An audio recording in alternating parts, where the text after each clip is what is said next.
Department of Health Region 6. Nagpaathag kung tatlo lang ka-specimen ang natest sa Western Visayas Medical Center Subnational Reference Laboratory kahapon. Numero sa mga nagpositibo sa COVID-19 sa Western Visayas, makabig na bala nga nagapanubo matapos wala sang bago nga kaso nga nalista sa sulod sang tatlo ka adlaw. Downtrend sa kaso ng COVID-19 sa rehiyon, hindi pa matumod. Nakatutok, John Sala. Hindi pa matubod subong sa Department of Health Center for Health Development 6 kunyara ng rehiyon sa flattening the curve nga status sa mga natapikan sang coronavirus disease 2019. Suno sa DOH-VI, madamo pa sa mga bagay nga dapat ikonsidera nga mahimo makaapekto sa mga kaso ng COVID-19 sa rehiyon.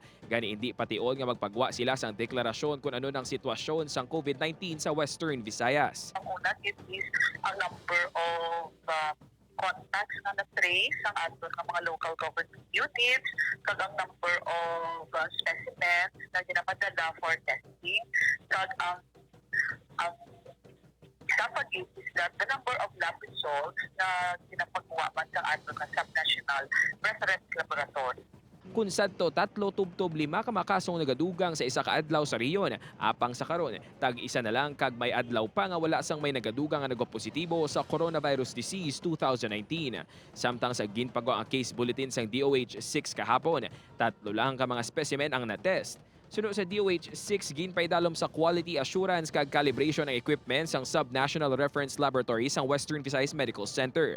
Nagpagwa sang bag-o nga testing protocol ang Research Institute for Tropical Medicine. May bag-o nga testing procedure kag may bag-o man nga mga testing kits nga pagagamiton sa confirmatory test. So every time na mag-change sila sa testing kit, nagka-conduct sila sa parallel run or parallel testing.